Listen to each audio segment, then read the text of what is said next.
Good evening, my friends. So, you want to learn to speak and understand English. You have had a long day. You are tired. Lay down in your bed, close your heavy eyes, and let's listen to a story while we slowly fall into the arms of the English language. The Model Millionaire by Oscar Wilde. Unless one is wealthy, there is no use in being a charming fellow. Romance is the privilege of the rich, not the profession of the unemployed. The poor should be practical and prosaic. It is better to have a permanent income than to be fascinating.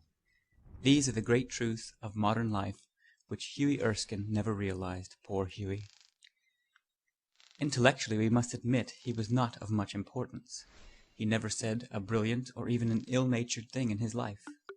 But then he was wonderfully good-looking, with his crisp brown hair, his clear-cut profile, and his gray eyes. He was popular with men, as he was with women, and he had every accomplishment except that of making money. His father had bequeathed him his cavalry sword and a history of the Peninsular War in 15 volumes. Huey hung the first over his looking-glass, put the second on a shelf between Ruff's Guide and Bailey's Magazine, and lived on $200 a year that an old aunt allowed him. He had tried everything. He had gone on the stock exchange for 6 months, but what was a butterfly to do among bulls and bears? He had been a tea merchant for a little longer, but had soon tired of Picot and Souchong. Then he had tried selling dry sherry. That did not answer. The sherry was a little too dry. Ultimately, he became nothing. A delightful, ineffectual young man with a perfect profile and no profession. To make matters worse, he was in love. The girl he loved was Laura Merton, the daughter of a retired colonel who had lost his temper and his digestion in India and had never found either of them again. Laura adored him, and he was ready to kiss her shoestrings.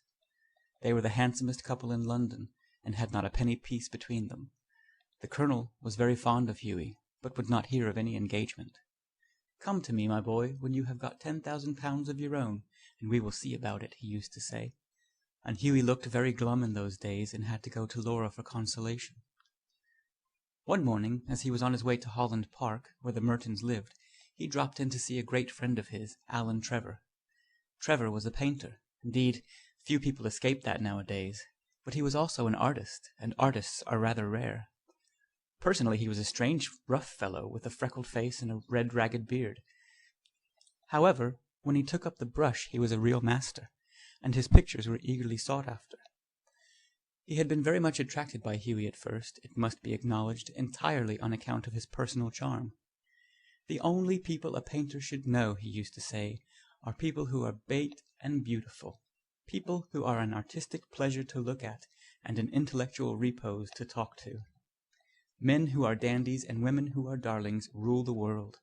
At least they should do so." However, after he got to know Huey better, he liked him quite as much for his bright, buoyant spirits and his generous, reckless nature, and had given him the permanent entrée to his studio. When Huey came in, he found Trevor putting the finishing touches to a wonderful, life-size picture of a beggar-man. The beggar himself was standing on a raised platform in a corner of the studio. He was a wizened old man with a face like wrinkled parchment, and a most piteous expression. Over his shoulders was flung a coarse brown cloak, all tears and tatters. His thick boots were patched and cobbled, and with one hand he leant on a rough stick, while with the other he held out his battered hat for alms. "What an amazing model!" whispered Huey, as he shook hands with his friend. "An amazing model!" shouted Trevor at the top of his voice. "I should think so.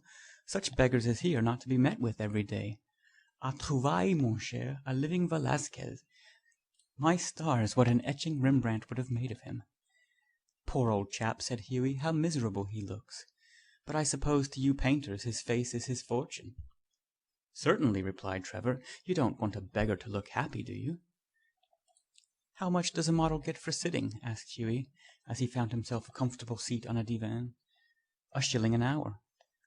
"And how much do you get for your picture, Alan?" "Oh, for this I get 2,000. "Pounds?" "Guineas. Painters, poets, and physicians always get guineas." "Well, I think the model should have a percentage," cried Hughie, laughing. "They work quite as hard as you do." "Nonsense, nonsense! Why, look at the trouble of laying on all the paint alone, and standing all day long at one's easel. It's all very well, Hughie, for you to talk, but I assure you that there are moments when art almost attains to the dignity of manual labor. But you mustn't chatter, I'm very busy. Smoke a cigarette and keep quiet." After some time the servant came in and told Trevor that the frame maker wanted to speak to him. "Don't run away, Hughie," he said as he went out. "I'll be back in a moment." The old beggar man took advantage of Trevor's absence to rest for a moment on a wooden bench that was behind him. He looked so forlorn and wretched that Hughie could not help pitying him, and felt in his pockets to see what money he had. All he could find was a sovereign and some coppers. "Poor old fellow," he thought to himself. "He wants it more than I do, but it means no hansoms for a fortnight." And he walked across the studio and slipped the sovereign into the beggar's hand. The old man started, and a faint smile flitted across his withered lips. "Thank you, sir," he said. "Thank you." Then Trevor arrived, and Hughie took his leave, blushing a little at what he had done. He spent the day with Laura, got a charming scolding for his extravagance, and had to walk home. That night he strolled into the Pallet Club about 11 o'clock and found Trevor sitting by himself in the smoking room, drinking hock and seltzer. "Well, Alan, did you get the picture finished all right?" he said as he lit his cigarette. "Finished and framed, my boy," answered Trevor, "and by the by, you have made a conquest. That old model you saw is quite devoted to you. I had to tell him all about you, who you are, where you live, and what your income was, what prospects you have." "My dear Alan," cried Hughie, "I shall probably find him waiting for me when I go home. But of course you are only joking. Poor old wretch. I wish I could do something for him. I think it is dreadful that anyone should be so miserable. I have got heaps of old clothes at home. Do you think he would care for any of them? Why, his rags were falling to bits." "But he looks splendid in them," said Trevor. "I wouldn't paint him in a frock coat for anything. What you call rags I call romance. What seems poverty to you is picturesqueness to me. However, I'll tell him of your offer." "Alan," said Hughie seriously, "you painters are a heartless lot." "An artist's heart is his head," replied Trevor, "and besides, our business is to realize the world as we see it, not to reform it as we know it. À chacun son métier. And now tell me how Laura is. The old model was quite interested in her." "You don't mean to say that you talked to him about her?" said Hughie. "Certainly I did. He knows all about the relentless colonel, the lovely Laura, and the 10,000 pounds."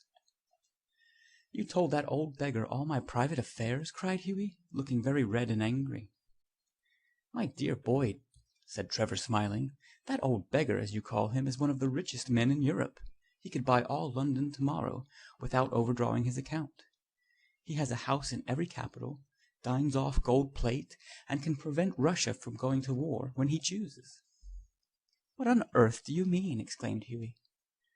"What I say," said Trevor. "The old man you saw today in the studio was Baron Hausberg. He's a great friend of mine, buys all my pictures and that sort of thing, and gave me a commission a month ago to paint him as a beggar. Que voulez-vous, la fantaisie d'un millionnaire? And I must say he made a magnificent figure in his rags, or perhaps I should say in my rags. They are an old suit I got in Spain." "Baron Hausberg!" cried Hughie. "Good heavens, I gave him a sovereign!" And he sank into an armchair, the picture of dismay. "Gave him a sovereign!" shouted Trevor, and he burst into a roar of laughter. "My dear boy, you'll never see it again. Son affaire, c'est l'argent des autres." "I think you might have told me, Alan," said Hughie sulkily, "and not have let me make such a fool of myself." "Well, to begin with, Hughie," said Trevor, "it never entered my mind that you went about distributing alms in that reckless way. I can understand your kissing a pretty model, but your giving a sovereign to an ugly one, by Jove, no! Besides, the fact is that I really was not at home today to anyone, and when you came in I didn't know whether Hausberg would like his name mentioned. You know, he wasn't in full dress." "What a duffer he must think me," said Hughie. "Not at all. He was in the highest spirits after you left, kept chuckling to himself and rubbing his old wrinkled hands together. I couldn't make out why he was so interested to know all about you, but I see it all now. He'll invest your sovereign for you, Hughie, pay you the interest every 6 months, and have a capital story to tell after dinner." "I am an unlucky devil," growled Hughie. "The best thing I can do is go to bed, and my dear Alan, you mustn't tell anyone. I shouldn't dare show my face in the Row." "Nonsense. It reflects the highest credit on your philanthropic spirit, Hughie. And don't run away. Have another cigarette, and you can talk about Laura as much as you like." However, Hughie wouldn't stop, but walked home, feeling very unhappy and leaving Alan Trevor in fits of laughter. The next morning, as he was at breakfast, the servant brought him up a card on which was written, "Monsieur Gustave Naudin, de la part de Monsieur le Baron Hausberg." "I suppose he has come for an apology," said Hughie to himself, and he told the servant to show the visitor up. An old gentleman with gold spectacles and grey hair came into the room, and said in a slight French accent, "Have I the honour of addressing Monsieur Erskine?" Hughie bowed. "I have come from Baron Hausberg," he continued. "The Baron—" "I beg, sir, that you will offer him my sincerest apologies," stammered Hughie. "The Baron," said the old gentleman with a smile, "has commissioned me to bring you this letter," and he extended a sealed envelope. On the outside was written, "A wedding present to Hughie Erskine and Laura Merton from an old beggar," and inside was a cheque for £10,000. When they were married, Alan Trevor was the best man, and the Baron made a speech at the wedding breakfast. "Millionaire models," remarked Alan, "are rare enough, but by Jove, model millionaires are rarer still."